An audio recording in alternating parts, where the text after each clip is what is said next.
قصة لينا سلوان ونجاح بني حمد أثارت جدلاً واسعاً على مواقع التواصل الاجتماعي في الأردن والعالم العربي خلال الأسابيع الأخيرة من أبريل ومايو 2025، حيث كشفت لينا وهي شابة أردنية تعيش في الولايات المتحدة عن تفاصيل مؤلمة من طفولتها، متهمة زوجة والدها نجاح بني حمد بممارسة العنف الجسدي والنفسي ضدها بشكل ممنهج. فيما يلي ملخص القصة، الحقائق المتوفرة وآخر التطورات استناداً إلى المعلومات المتاحة. خلفية القصة: لينا جلوبالي. لينا سلوان هي فتاة أردنية متزوجة تعيش حالياً في الولايات المتحدة.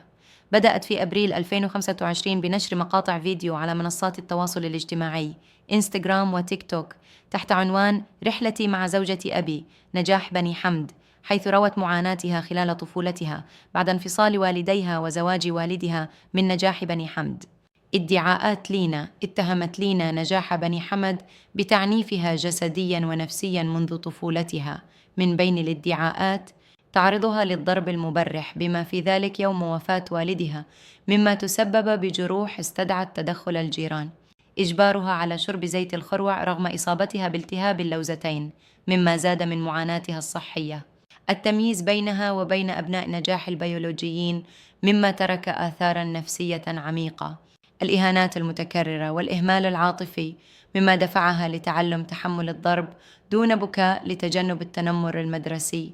لينا أكدت أن روايتها جزء من علاجها النفسي، بناء على نصيحة معالجها بهدف التصالح مع ماضيها. ردود الفعل والتفاعل الاجتماعي: انتشار القصة: تحولت قصة لينا إلى قضية رأي عام بفضل وسم عن العهر أتحدث الذي تصدر منصات تويتر، تيك توك وإنستغرام. تفاعل معها الملايين، مع تعاطف واسع من الجمهور والمؤثرين ودعوات لمكافحة العنف الأسري. دعم وتشكيك: بينما دعم الكثيرون لينا مطالبين بالعدالة، شكك آخرون في دقة روايتها لعدم وجود وثائق رسمية تثبت الادعاءات، داعين إلى انتظار رد الطرف الآخر. نقاش مجتمعي: سلطت القصة الضوء على قضايا العنف الأسري والصدمات النفسية، مما أثار نقاشات حول ضرورة حماية الأطفال وتعزيز القوانين.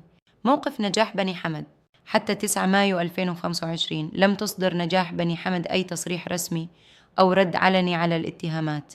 لا توجد حسابات موثقة لها على مواقع التواصل الاجتماعي، مما زاد من غياب صوتها في القضية. التكهنات حول صمتها تتراوح بين احتمال تحضيرها لمواجهة قانونية